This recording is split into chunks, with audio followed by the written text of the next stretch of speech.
we go.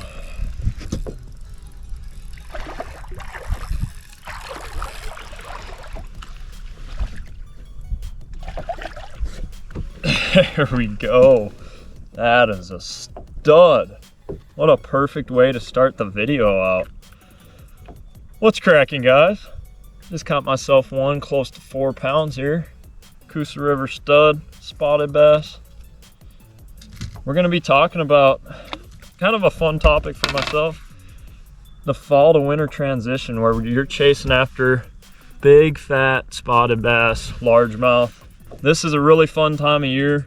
It's happening right now. Characteristic by the water temps is probably the best way I'd say you might describe that fall to winter transition. But this is a topic that everybody's talked about the fall, they've talked about the winter, but nobody really talks about the fall to winter transition.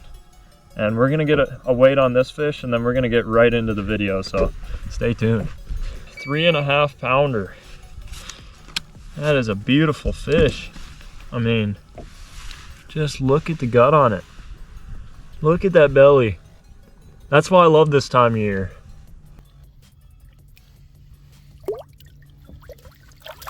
Basically what's happening right now today is these bass are out in this main river, and pretty much anywhere on the lake right now around the main body of the river you'll find shad. And it doesn't matter if it's shallow, it doesn't matter if it's deep, there's bass on it right now, and it's just a fun time, like a super fun time.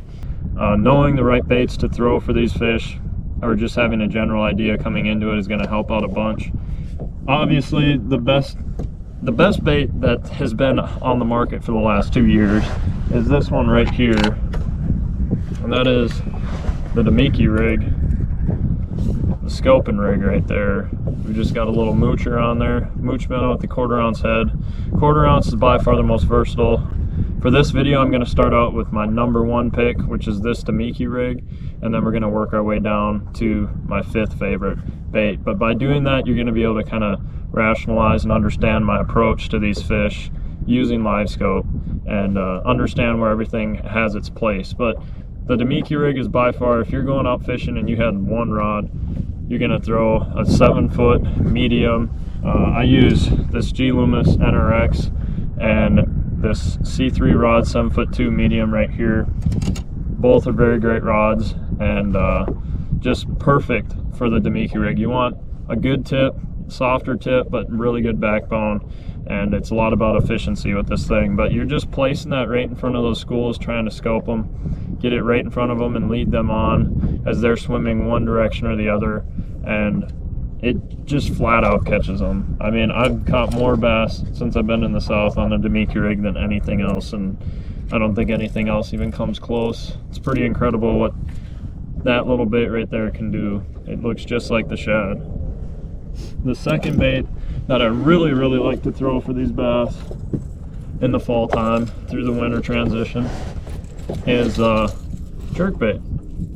That guy right there, a little bit smaller profile to this one. This is that 110 junior, but I do throw the 110 as well, and that's paired up on a 6'8" 8" medium C3 rods right here. I've got an 8 1-to-1 casting reel, and I'm throwing this jerkbait honestly not even around the bank so much as for these floating fish. Livescope has taught a guy a lot about how these fish are, what their behavior is like. Those floaters get caught very well with the jerkbait, and when they're on it, it gets a lot of big bites, and that's why I like to throw that. That's my #2 pick. My #3 is over here. We got ourselves the little swimmer. Well, in typical GoPro fashion, I lost that last little bit of the clips there, so I'm gonna keep this video going on at the boat shed right now. But what I was saying is this little swimmer is super deadly. That's why it's my top 3 out of the top 5. This sits in 3rd place because of its ability to catch bass. That little swim bait is very effective, almost as effective as the damiki rig, and that's why I have it placed so high, because where this fits into my arsenal is when I'm fishing for those bass that are shad orientated. Obviously they're eating little bait fish, so it perfectly matches the hatch, But there are days, and I've seen it, where especially in crystal clear water, those bass just don't really react as well to a straight damiki rig. You know, you'll be twitching it, trying to make them react, and they just won't quite commit to it. And that's where I'm going to pull out this little swim bait, usually between an 1/8 to 3/8 ounce size head, and I'm going to slow roll it past those fish. And I can't tell you how many times I've been able to generate extra bites off of fish that I couldn't get to bite just by changing it up and throwing that little swim bait. So that's why it sits so high in this list. The jerkbait is just a great reaction bait. It's great for the shallower fish when you can get them to eat, but otherwise, between a damiki rig and a little finesse swimmer, guys, it doesn't get much better than that, quite honestly. But I got a couple more right here. We're gonna get into number 4, and they're pretty fun, and that's why they're at the top of my list. So the next one is this guy right here. And that is a big old jigging spoon. And this gets overlooked big time. I don't know of many people who really throw this, but the reason it's at the top of my list is because of the drawing power of a jigging spoon. And especially for these fish when they are actively feeding on shad, those schools of bass will literally move at, sometimes it seems like 6 miles an hour, say, and it's hard for a trolling motor to keep up.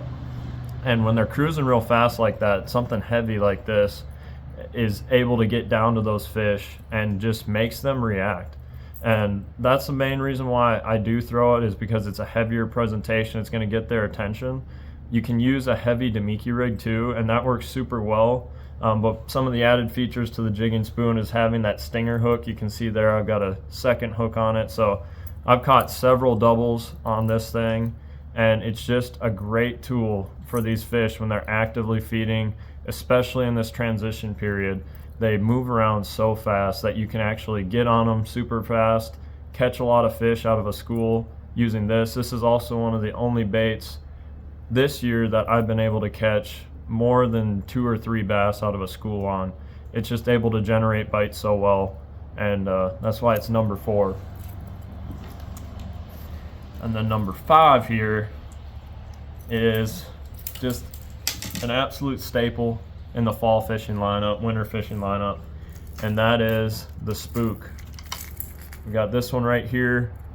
I throw all sorts of spooks. I usually stick to something about this size, 5-6 inches long, but I'm throwing the spook for these fish when they are right under the water.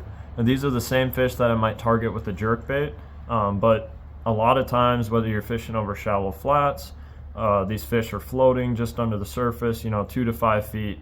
There's days where I've caught a ton of bass on a spook, and it doesn't happen that often. I don't throw it as much as the other baits, but it's just a super fun way to get a bite, and really it's just so fun that it has to be in that top 5. So I throw that on a 7'2" medium heavy rod and a 7-speed reel, and it's just a super basic way to catch them, but it gets the job done and it's really effective. With that being said, all 5 of these baits are extremely versatile, extremely effective for catching bass in this fall to winter time period, and that's why I have them in my top 5. They're going to cover your bases of catching these bass that are chasing shad.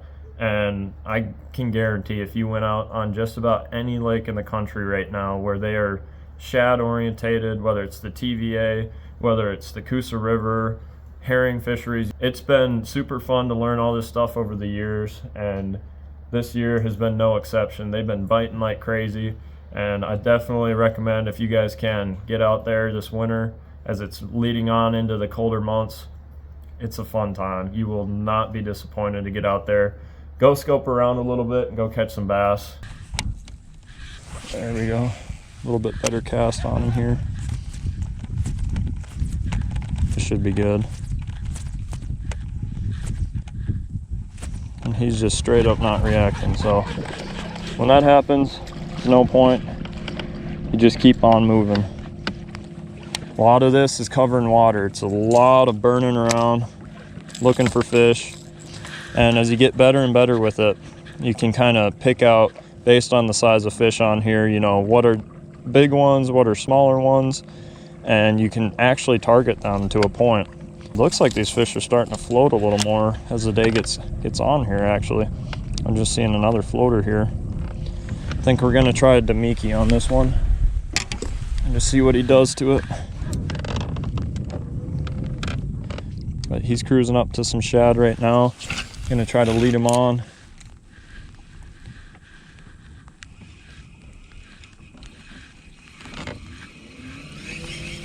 He's real focused on that shad. All right, guys, we got a school located. This is what I'm talking about. So these fish will school up, or they'll either be in just little singles by themselves. And I'm gonna see what happens here if I can get these ones' attention. Nope, just barely missed them. You got to be efficient with this. Your casting's got to be perfect. You got to be able to lead these fish on. If you can't do that properly, then you end up missing a lot of opportunities. Sometimes the best thing you can do is actually just take your time, make a real good cast. And look at this screen right now, full of fish around this shad. You're gonna see they're not really set up super great for me to get bit, but I do have one chasing right now, and we're actually hooked up. So that's about all it is, honestly. You're just running around chasing after fish and shad. Throw your damiki at them, throw your jerkbaits, whatever you can apply the best in the moment. That's what you got to be doing for these fish. And it's just a super fun way to catch them. It's honestly, it's almost like hunting. It's hunting and fishing put together. You're able to chase down these fish, locate them, and then you have to really be able to chase them down and kind of stalk them almost. Get that right cast lined up, and things work out pretty good when you do. Nice fat Coosa bass right there. And that's all there is to it, guys. So get out, have a good time. This is what that Livescope craze is about. It's chasing these shad, chasing these fish, and it can be a ton of fun, especially this time of year. So go give it a shot, and hopefully this little segment right here where you're able to see, you know, these fish swimming around in the shad, in and around it, might be able to just kind of better understand what a guy's doing this time of year when you hear about people scoping.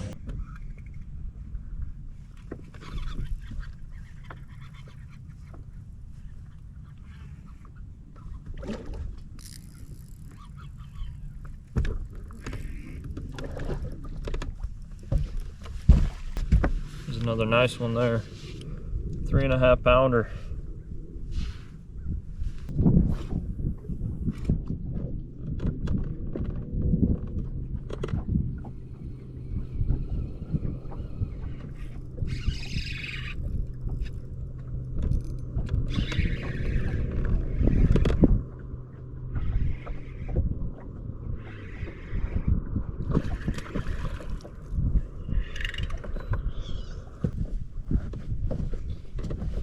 Here's a big one. Yep. Just a nice Coosa River bass. They're just fat right now. That fall to winter transition, guys. Try these baits out. You will not be disappointed, I promise.